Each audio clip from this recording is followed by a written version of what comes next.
Estamos de volta para prosseguir na leitura, no exame desta obra, que é Voltei, esse é o nosso segundo encontro, escrita pelo irmão Jacó.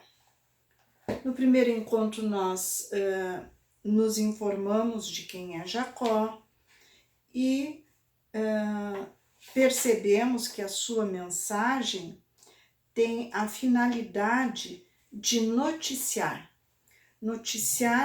as suas impressões e principalmente os seus sentimentos após a desencarnação.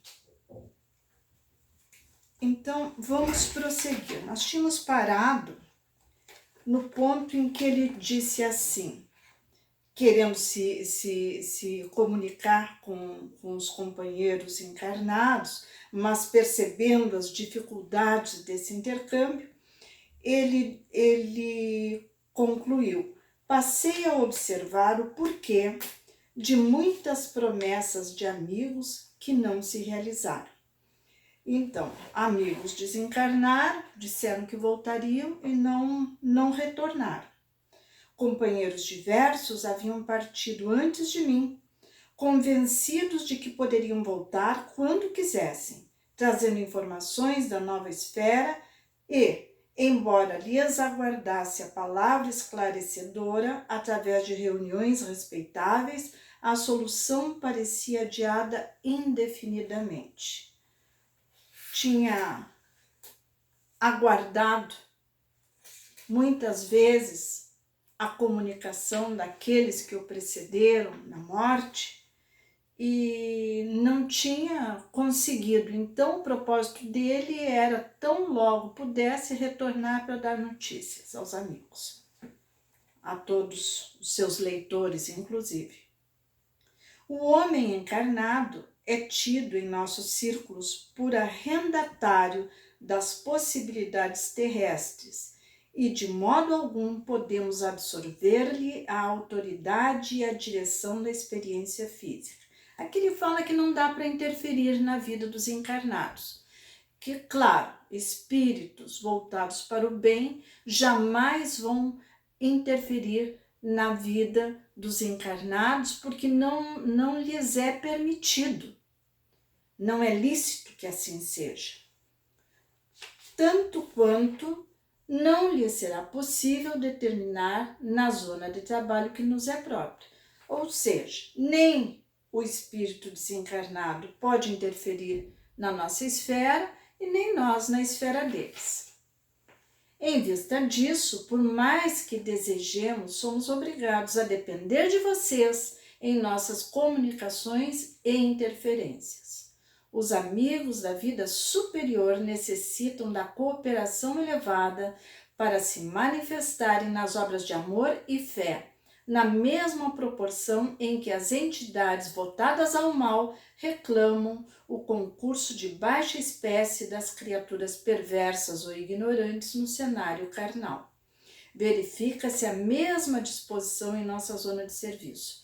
Vocês conseguirão isto ou aquilo em nosso ambiente, dependendo, porém, das entidades que puderem mobilizar. Se o propósito é bom, devemos mobilizar as entidades superiores. É isso que vamos desejar. E se o propósito é baixo, mal, outras espécies de entidades serão mobilizadas, as que se harmonizam com esses propósitos, com essas intenções inferiores. E ele faz ponderações necessárias, é um subtítulo. Retomando a mim mesmo, após desvencilhar-me do corpo grosseiro, a preocupação de voltar ao reino dos amigos era o meu anseio de cada minuto. Estava muito voltado para essa ideia, muito ansioso por retornar. Habituara-me na existência última, fértil de trabalho intensamente vivido, a concretizar os menores desejos, em nos referindo à luta exterior. O homem prático que se mantém no corpo terrestre por mais de 50 anos acostuma-se a ser invariavelmente obedecido.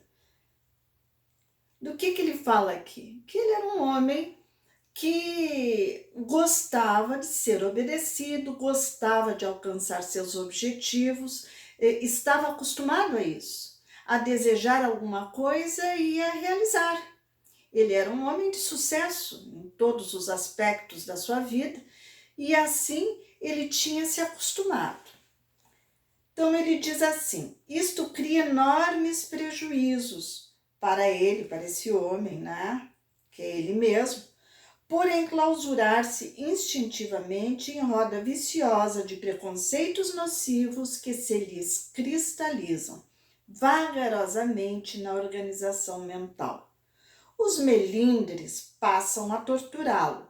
A conveniência é interpretada por desrespeito, a prudência por ingratidão. Então, quando as coisas não são convenientes, o homem que é acostumado a ser obedecido e se lhe opõem obstáculos à realização dos seus desejos, essa conveniência, explica ele, é interpretada por desrespeito e a prudência por ingratidão. Então, como seremos prudentes agora, mas que ingratidão, né? Que ingratidão, porque eu sempre fiz isso por ti, agora tem que se fazer por mim. Quase me considerei ofendido quando os benfeitores espirituais me cortaram a possibilidade do retorno apressado. Então, o seu pensamento de todos os minutos, o seu anseio, era retornar e dar notícias. Era o seu propósito, desde que se viu às portas da morte, já pensando em prestar atenção em tudo, colher informes seguros e retornar para dizer o que ele tinha vivenciado. No entanto, ele fala aqui que os benfeitores espirituais cortaram essa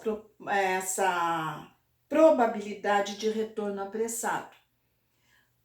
Afinal, pensava de mim para comigo, o que pretendia não era de maneira nenhuma a admiração alheia, nem intencionava aproveitar o ensejo para a propaganda do meu nome. Interessava-me sim a prova da sobrevivência. Para tanto, se me fosse possível, tocaria um clarim mais alto que uma sirene festiva. Ele tinha vontade de fazer um alarde, ele tinha vontade de gritar aos quatro ventos, comprovar com segurança a questão da sobrevivência do espírito após o decesso. Amigos delicados, porém, fizeram-me saber que o ruído no âmbito da espiritualidade é tão prejudicial quanto o barulho intempestivo na via pública. E depois de ouvir longa série de ponderações a me rearticularem os propósitos desordenados, entendi, graças a Deus, que minhas investidas se filiavam à pura ingenuidade. Claro, diante de tantas dificuldades, não seria possível para ele, recém-desencarnado, fazer um retorno tão apressado quanto ele pretendia. Porque na espiritualidade, como sabemos, na espiritualidade superior, existe ordem. Nada é feito de improviso. Existe hierarquia e os espíritos sempre examinam a conveniência de cada coisa. Há uma questão de bom senso, de ponderação. E cada coisa que se pretende fazer depende de autorização daqueles que detêm a autoridade suficiente para liberar ou para vetar determinado projeto. E isso ele não gostou. Não gostou de saber que teria que se adequar, porque quando na matéria, sempre fez aquilo que queria, quando queria, da maneira como queria. Primeiras visitas. As primeiras visitas que efetuei junto aos núcleos doutrinários verificaram-se justamente no Rio, que é onde ele tinha vivido. Minha atual situação, contudo, era muitíssimo diferente, quando no corpo identificava somente reduzida região de trabalho. Acompanhado de amigos que me conduziam solícitos, reparava agora um mundo novo, de aspecto intraduzível. Então, para ele era tudo novo, tudo diferente. Era tudo muito diferente daquilo que ele estava acostumado na veste carnal. As casas espiritistas, em função de estudo e socorro, eram verdadeiras colmeias de entidades desencarnadas.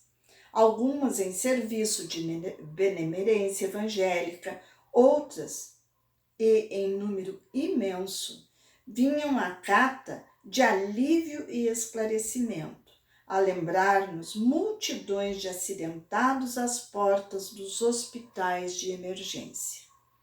Então ele se admirou da quantidade de entidades necessitadas que se faziam, que compareciam aos centros espíritas, às casas espíritas.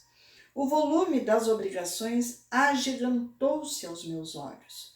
Compreendi então de quanta abnegação temos necessidade, a fim de perseverarmos no bem até o fim da luta, segundo os ensinamentos de Jesus. Pouco a pouco, ele vinha desfazendo aquelas ideias que ele mantinha antes, vinha conseguindo se apropriar de uma visão diferente, mais realista, do quanto acontecia na espiritualidade, porque para nós, irmãos, é tudo muito simples. Chegamos na casa espírita, cumprimos o nosso dever, fazemos os exercícios da mediunidade, fazemos todos aquilo que nos é designado, mas não podemos apreciar, como ele está apreciando, a dimensão que tudo isso representa. A minha primeira impressão foi negativa. No fundo, cheguei a admitir, por alguns instantes, a incapacidade da colaboração humana ante a imensidão do serviço. Todavia, a palavra de companheiros experientes reergueu-me o bom ânimo. Ele achou tudo muito complicado. Precisavam do concurso dos encarnados, havia muito o que fazer e ele meio que desanimou diante dessa perspectiva. Sementes minúsculas produzem toneladas de grãos que abastecem o mundo. Assim também, os germens da boa vontade improvisam atividades heróicas na edificação humana. Essa conclusão tranquilizou-me e tive a alegria de fazer-me notado em vários centros da doutrina, valendo-me da cooperação de alguns médiuns que me interpretaram a personalidade.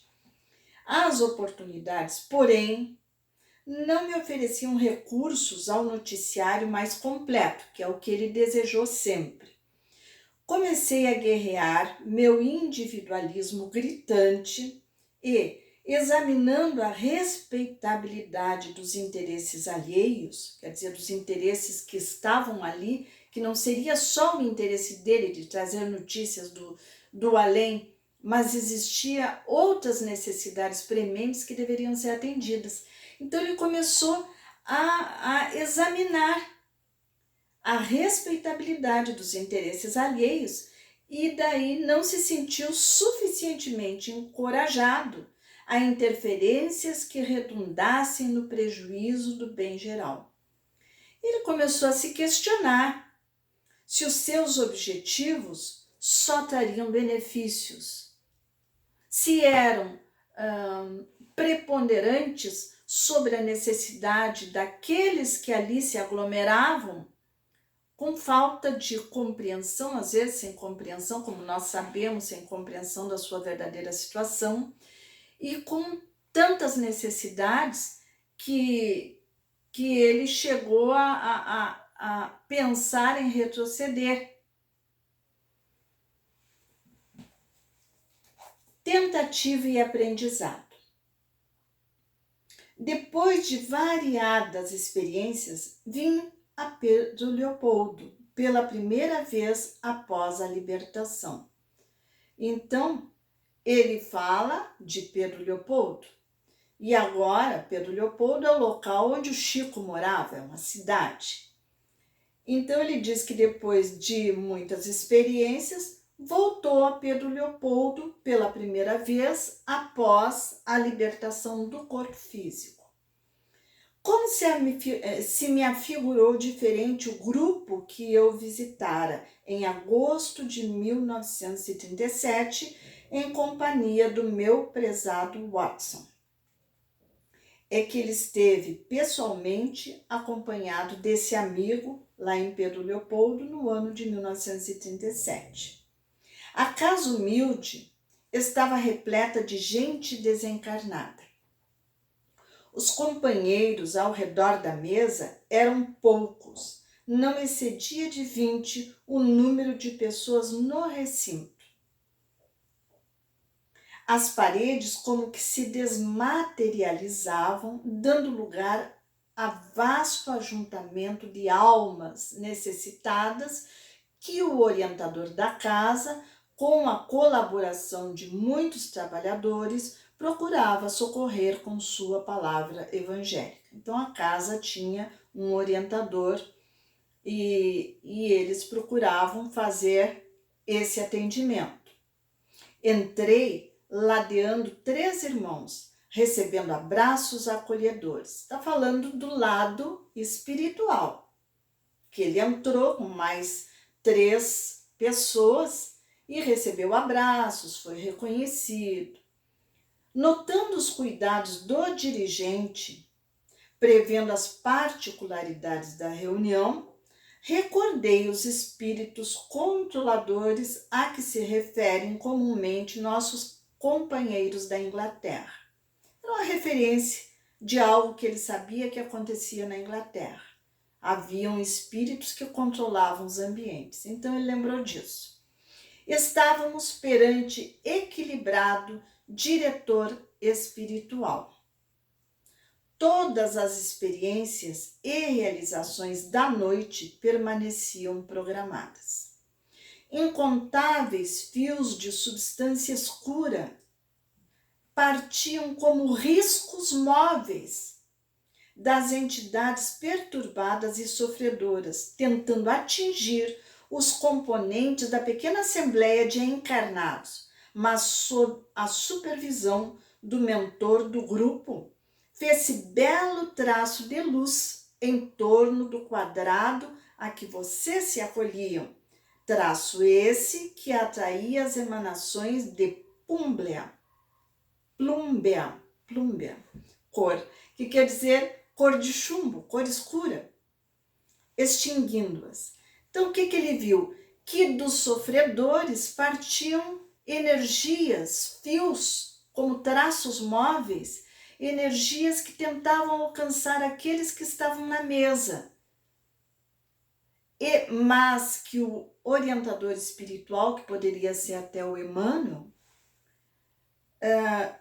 colocou um traço de luz que atraía essas energias e dissipava.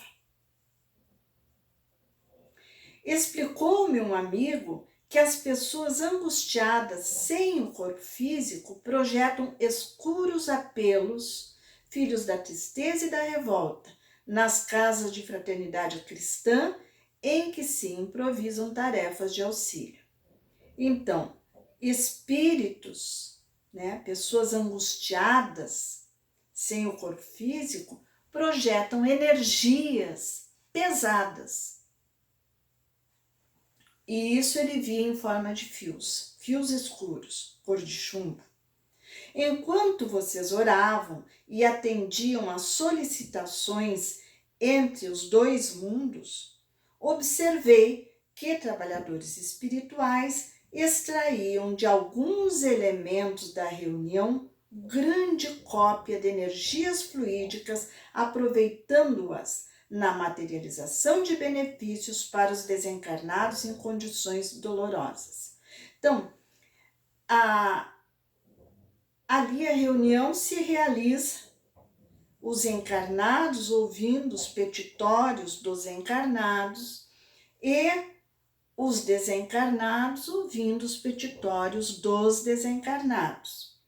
Mas ele percebeu que os espíritos que ali faziam esse trabalho, junto com os encarnados, extraíam de algumas pessoas energias fluídicas e aproveitavam essas energias para socorrer os espíritos em pior situação, condições dolorosas. E isso acontece. Somos doadores de energias. Não pude analisar toda a extensão do serviço que aí se processava, mas esclareceu-me dedicado companheiro que em todas as sessões de fé religiosa consagradas ao bem do próximo, os cooperadores dispostos a auxiliar com alegria são aproveitados pelos mensageiros dos planos superiores que retiram deles os recursos magnéticos que Reichenbach batizou de forças ódicas, convertendo-os em utilidades preciosas para as entidades dementes e suplicantes. Minha mente, contudo, interessava-se na aproximação com o médium, fixa na ideia de valer-se dele para o contato menos ligeiro com o mundo que eu havia deixado. Então, essas energias eram o magnetismo das pessoas, eram energias que podiam ser aproveitadas em benefício de espíritos necessitados e eram efetivamente aproveitadas. Mas ele estava com um pensamento no médium, que seria o Chico Xavier, por intermédio de quem terminou escrevendo este livro. Então, o desejo dele era aproximar-se do médium. Rompia as conveniências e pedia a colaboração do supervisor da casa. Embora o respeito que a presença dele me inspirava, ele venceu aquela natural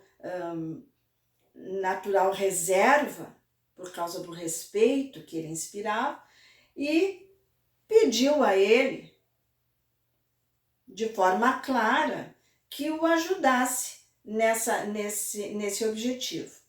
Não me recebeu o pedido com desagrado, tocou-me os ombros paternalmente e acentuou, esquivando-se. Meu bom amigo, é justo esperar um pouco mais. Não temos aqui um serviço de mero registro. Convém ambientar a organização mediúnica. O que é ambientar a organização mediúnica? O médium é justamente ele conseguir harmonizar-se com um médium para levar a efeito esse intento que ele tinha de escrever através desse médium, não uma coisa rápida, uma mensagem, mas uma coisa mais consistente. A sintonia espiritual, explicou o mentor, exige trato mais demorado. Lembrei-me então, veja que ele não era um homem que desistia facilmente das suas ideias.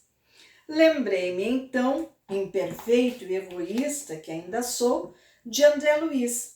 Ele não fora espiritista, no entanto, começara de pronto o noticiário do outro mundo. o diretor liberal e compreensivo mergulhou em mim os olhos penetrantes como se estivesse a ler as páginas mais íntimas de meu coração. E, sem que eu enunciasse o que pensava, acrescentou humilde. E não chegou a falar.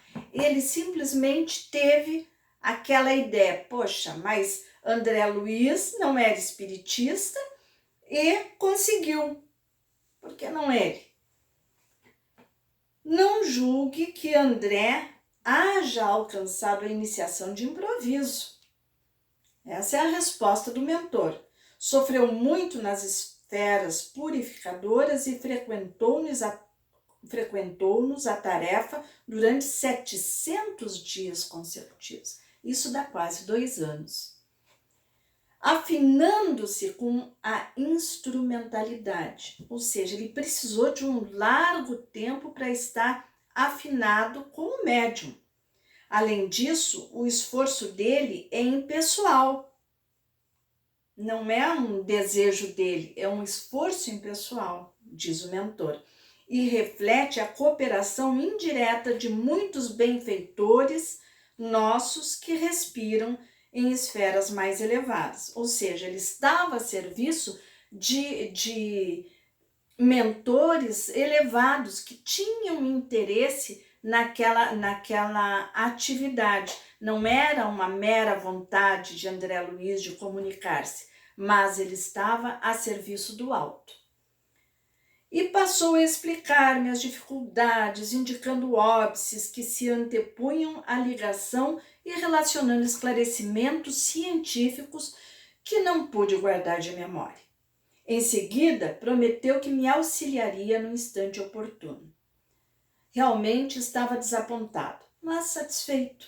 Avizinhara-me dos amigos, incapaz de fazer-me percebido. Entretanto, começava a entender não somente os empecilhos naturais do intercâmbio entre ambas as esferas, mas também a necessidade do desprendimento e da renúncia na obra cristã que o Espiritismo com Jesus está realizando em favor do mundo. Então, irmãos, aqui terminamos o primeiro capítulo e no nosso próximo encontro começaremos o segundo capítulo, A Frente da Morte, quando ele vai começar a descrever tudo aquilo que ele viveu na desencarnação. Quero desejar a todos um período de muita paz, de muita harmonia e convidá-los a estarmos juntos para a leitura do segundo capítulo do livro. Que Jesus nos abençoe a todos.